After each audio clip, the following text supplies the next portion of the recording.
हामिद रज़ा साहब, ये जो पहले भी आपने एक तजवीज़ दी थी असेंबलियों से इस्तीफ़ों की, आप समझते हैं कि 24 नवंबर के बाद जो कुछ हुआ या आप लोगों के ऊपर फ़र्द जुर्म आयद हो रही है, जो मज़ीद मुकदमात बन रहे हैं, उसके बाद आप समझते हैं कि ये जो असेंबलियों से इस्तीफ़ों की एक बात चली थी वो भी एक ऑप्शन हो सकता है आगे चल के? तो सियासत में हमेशा बेतहाशा ऑप्शंस होते हैं सियासतदानों के पास। एट प्रेजेंट मैं अभी कोई ऐसी बात नहीं करना चाहता कि जो मौजूदा एक मुज़ाकरात की फ़िज़ा है उसको किसी तरीके से सबूताज किया जाए या उसका इम्पैक्ट उस बात के ऊपर आए। लेकिन बहरहाल सियासत के अंदर यकीनन ऑप्शंस मौजूद होते हैं। अभी इसके ऊपर किसी तजवीज़ के ऊपर ना कोई गौर किया गया है, ना सोचा गया है। आगे जाकर अगर गौर कर लिया जाए तो मैं अभी I am in no position to pass a comment on it. लेकिन हाल ही में क़यादत की तब्दीली के हवाले से भी कुछ बातें चली थी, खबरें भी चली थी, फिर असद कैसर साहब ने उनकी तरदीद भी की। ऐसी कोई बातचीत भी है कि सर के जब तक खान साहब बाहर नहीं आते तब तक यही क़यादत रहेगी, या तब्दीली का कोई इम्कान आप देख रहे हैं?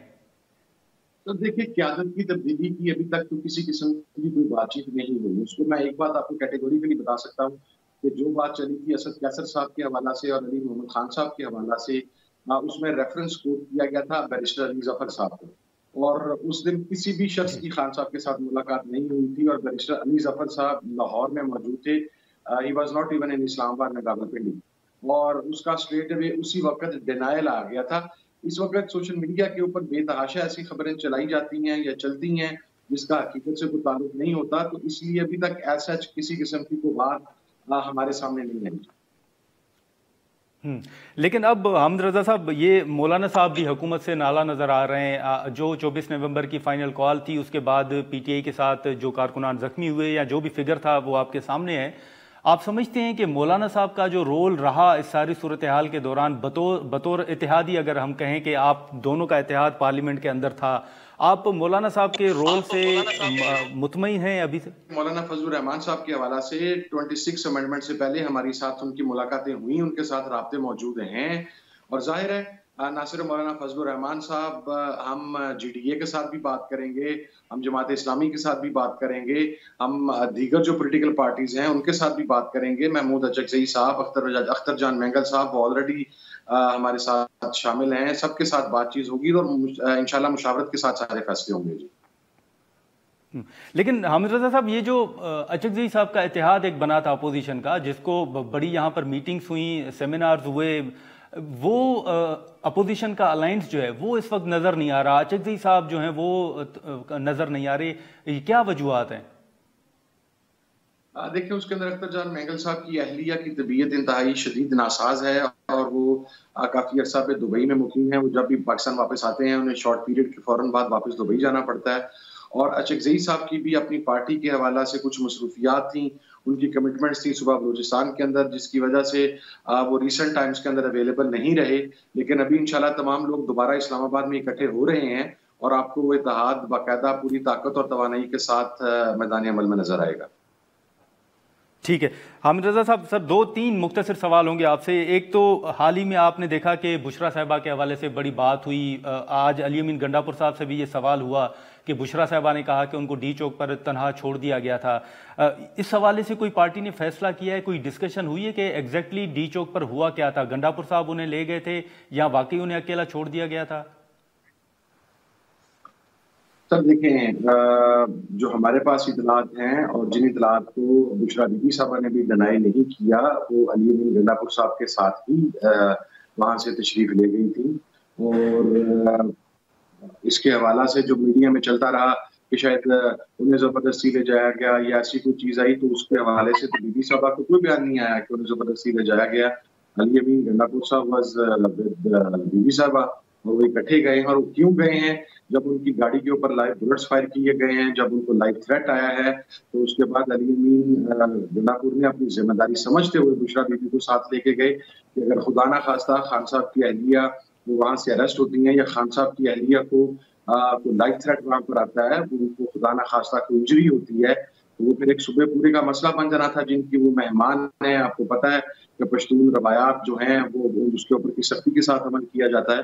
तो वो तमाम चीजें तो क्लियर हैं। ये छोटी छोटी चीजें हैं जिनको I don't know for what reason इन्हें इतना बढ़ा चढ़ा कर पेश किया जाता है। मुझे तो कम से कम इन चीजों के अंदर कोई ऐसी चीज नजर नहीं आती جس کی وجہ سے کوئی تحریک کو نقصان پہنچ جائے، کوئی خان صاحب کی فالوورشپ کو نقصان پہنچ جائے، کوئی جماعت کی اسٹریٹجی تبدیل ہو جائے، جب شاید باقی موضوع ختم ہو جاتے ہیں تو پھر ان چیزوں کو زیادہ پروان چڑھایا جاتا ہے.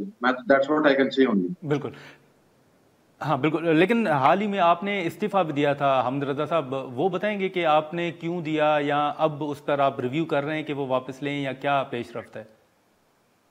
سر میں نے استعفیٰ پولیٹیکل کمیٹی اور کور کمیٹی سے دیا تھا ٹوٹلی آن سیلف اکاؤنٹیبلٹی اور ڈیموکریٹک ویلیوز کو اسٹرانگ کرنے کے لیے، کہ جب پنجاب کے حوالے سے بات چیت کی جا رہی تھی اور ایک کرٹیسزم ہو رہا تھا، حالانکہ میری پرفارمنس، میری کارکردگی میری جماعت کے اوپر تمام متفق تھے، لیکن میں نے جو روایات ہیں ہماری جمہوری، اس کو پروان چڑھانے کے لیے میں نے پولیٹیکل کمیٹی اور کور کمیٹی سے ریزائن کیا، کہ چونکہ پنجاب کی پرفارمنس کو آڈٹ کرے گی پولیٹیکل کمیٹی اور کور کمیٹی، اور اگر آڈٹ کے دوران میں خود ہی اس کا ممبر ہوں تو یہ کوئی جمہوری بات نہیں ہے، یہ کوئی آسان بات نہیں ہے، اس لیے میں نے اس کو ریزائن کیا. نیشنل اسمبلی سے جو میرا ریزگنیشن تھا، میں نے بڑا کیٹیگرائز کر کے کہا تھا کہ میں خان صاحب کے ہینڈ اوور کروں گا، اور وہ جو اسٹریٹ بروٹیلٹی ہوئی، معصوم پاکستانی جان سے گئے، انہیں مقصد ان کو ظلم و ستم کا نشانہ بنایا، اس کے اوپر بطور احتجاج، اس کے اوپر خان صاحب نے مجھے اسپیشلی پرسوں بلوایا بھی تھا، لیکن پھر میری ملاقات نہیں ہو سکی، خان صاحب کے ساتھ نہیں ملنے دیا گیا.